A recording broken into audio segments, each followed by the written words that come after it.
하나님은 욥기 33장 13절 14절에서 하나님께서 사람의 말에 대답하지 않으시나요? 어찌 하나님과 논쟁하겠느냐?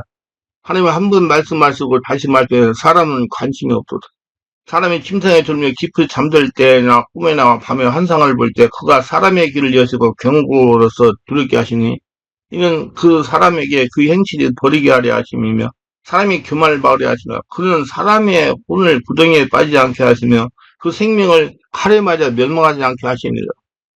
하나님은 우리가 잠을 자면서 의식이 다운된 상태에서 꿈으로 자신 내면의 상태를 보게 하십니다.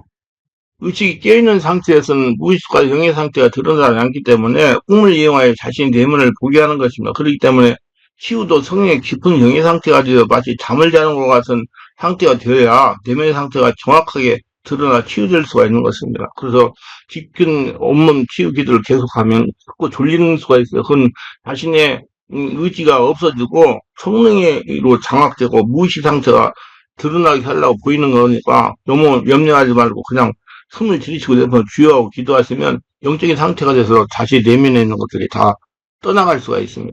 꿈에도 여러 종류가 있어요. 전혀 기억나지 않는 꿈이 있는가 하면 오래 기억나는 꿈이 있습니다. 보통 잘 기억나는 꿈은 그 에너지가 강하고 그래서 중요한 꿈일 가능성이 여러 번 비틀어서 해석해야 하는 상징적인 꿈이 있는가 하면 액면 그대로 해석해야 하는 직동직해 꿈이 있습니다. 전혀 해석되지 않는 꿈도 얼마든지 있습니다. 자기 자신에 대한 꿈이 있는가 하면 남에 관한 꿈이 있습니다. 그러나 꿈에 등장하는 타인은 종종 꿈꾼이의 다른 인격을 상징하고자 시시한 꿈이 있는가 하면 중요한 꿈이 있습니다. 그러나 우리는 시시한 꿈을 통해서도 우리 자신 내면을 분별하고 정리할 수 있는 기회를 얻게 됩니다. 작은 꿈이 있는가 하면 큰 꿈을 꿉니다. 구약성의 요셉은 큰 꿈을 꾸고 결국 큰 문제를 성취한 인물이 됩니다. 이 개인적인 꿈이 있는가 하면 국가적인 꿈도 있습니다. 간혹 세계사적인 꿈도 있습니다. 구약성경의 다니엘은 세계사적인 꿈을 해석한 장본인입니다. 다니엘 2장 30절 45절. 무의식의 영역에 영의 의식의 표면을 쏘아올리는 꿈이 있는가 하면 의식 영역에 홀에 만들어지는 꿈이 있습니다. 집단 무의식의 꿈이 있는가 하면 개인 무의식의 꿈이 있습니다. 이런 무의식의 꿈은 심층 심리학의 지식을 깔아야만 분별할 수 있습니다. 미래를 예지하거나 경고하는 꿈이 있는가 하면 과거의 경험이나 기억이 반영되는 꿈이 있습니다. 내면의 성장이나 도약으로 이끄는 영적인 꿈이 있는가 하면 내면의 욕구와 소원이 반영된 심적인 꿈이 있습니다. 하나님이 주시는 꿈이 있는가 하면 사탄이 주는 꿈이 있습니다. 영적인 꿈은 하나님의 음성을 듣거나 다른 세계로 들어가거나 죽은 사람이 영혼을 만나는 꿈입니다. 이런 꿈은 흔치 않지만 한번 꾸게 되면 꿈꾼이의 영적 상태에 큰 변화를 가져오게 됩니다. 그리고 다시의 문제가 있는 걸 알아서 성령으로 치유를 받으셔야 돼요. 영적 상태에 변화가 생기지 않는 것은 욕심 때문에 하나님부터 치우지 못하고 기적을 체험하지 못한다고 하는 것입니다. 우리가 꿈을 꾸고 해석하고 환상을 보고 해석하고 꿈의 음성을 듣고 예언을 듣고 모든 것이 하나님의 뜻 말씀을 알기 위해서입니다. 하나님의 의중을 알고 순종해야 꿈을 꾸고 해석하고 환상을 보고 해석하고 음성을 듣는 모든 것이 이루어지는 것이죠. 그래서 꿈을 꾸고 해석하고 환상을 보고 해석하고 음성을 들었는데 순종하기에 어려워서 순종하지 않을 것입니다. 순종이 중요합니다. 제가 말하고 싶은 것은 인간적인 욕심을 가지고 꿈을 꾸고 해석하고 환상을 보고 해석하고 음성을 듣고 예언을 들으려고 하지 말라는 겁니다. 능력도 구하지 말라는 겁니다. 하나님의 뜻을 구하기 위해서 하나님의 뜻을 이루기 위해서 꿈을 꾸고 해석하고 환상을 보고 해석하고 능력을 받고 음성을 듣고 예언을 드려야 한다는 말입니다. 욕심과 믿음을 구분할 줄 알아야 됩니다. 예를 들어 설명한다면 질병을 가지고 고통을 당하는 성도가 있어요. 질병을 고쳐주옵소서 질병을 고쳐주옵소서 하면서 기도하는 성도는 욕심으로 기도하는 겁니다. 반면에 믿음 있는 성도는 하나님 제가 어떻게 해야 질병을 치유할 수 있습니까? 제가 어떻게 해야 하는지 지혜를 허락해 줘서 내가 왜 병이 이렇게 와 있습니까? 원인을 알려줘서 하면서 하나님 집중적으로 찾는 사람이 믿음이 있는 성도입니다. 쉽게 설명한다면 질병을 고치는 욕심을 갖지 말고 하나님께서 자신의 질병을 고쳐주신다는 믿음을 가지고 자기의 질병이 왜 왔는지 어떻게 고쳐주는지 하는 게 물어보라는 말입니다. 믿음을 가지고 하나님을 찾으면 기도하라는 거야. 자신 안에 계신 하나님을 찾고 살아서 자신의 마음 안에 하나님을 채워지면 하나님의 성정이 된다면 질병도 치유되고 문제도 해결되고 아브라함의 복도 받게 됩니다. 병만 고치려고 욕심부리지 말고 자신 안에 하나님부터 채워지는 영성활동을 하라는 것입니다. 하나님께서 자신의 치워지도록 성령으로 기도하면 찾으라는 거라. 예수님이 이렇게 말씀하셨구나. 그날에는 내가 아버지 안에 너희가 내 안에 내가 너희 안에 있는 걸 너희가 알리려 요한복음 1장 6절에 예수님 말씀대로 너희가 내 안에 있으면 안 될 일이 무엇이겠습니까? 예수를 믿으면서 어렵고 힘든 것은 인간적인 욕심이 있기 때문이라. 아직 자기가 살아있기 때문이라. 인간적인 욕심을 인해서 하나님의 역사가 일어나지 못하는 거면 자기가 무엇을 이루려는 욕심을 버리시기 바랍니다. 자기가 없어져야 하나님이 온전하게 역사하십니다. 예지적인 꿈은 전혀 새로운 정보를 얻게 되는 꿈이다. 친구가 울면서 도움을 요청하는 꿈을 꿨는데 다음날 친구의 아들이 교통사고로 생명이 위독하다는 소식을 듣게 됩니다.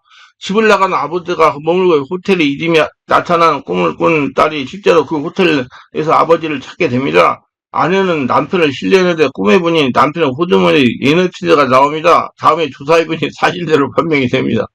어떤 사람이 한 여인과 함께 청년들의 마약 중독을 염려하는 대화를 하고 있었다가 헤어졌습니다. 그런데 그날 밤에 그녀의 집을 방문하는 꿈을 꿉니다.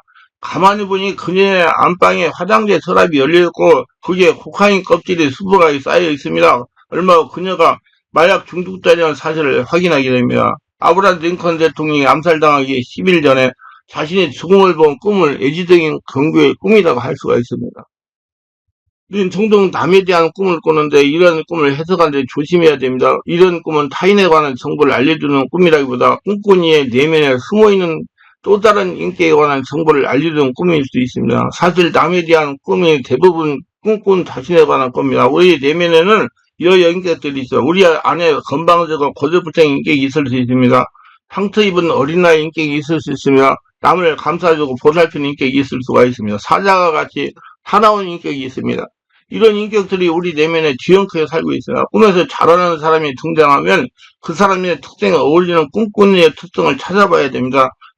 등장인물이 약한 사람이면 꿈꾸니의 약한 내면이 표현된 것이고 등장하며 강한 사람은 꿈꾸니의 강한 내면이 표현된 것으로 볼 수 있습니다. 꿈에서 전혀 모르는 사람이 등장하면 그 사람이 꿈꾸니의 어두운 그림자를 반영하는 것이 있습니다. 그림자는 무의식의 내면에 있는 억압된 인격으로서 불안하고 두려운 존재로 등장하긴 하지만 강하고 적극적인 존재로 등장하기도 합니다. 꿈꾸니가 그림자를 인정하고 용납하면 그 그림자는 긍정적인 조력사가 될 수 있지만 무시하고 억압하면 위협적인 세력이 됩니다.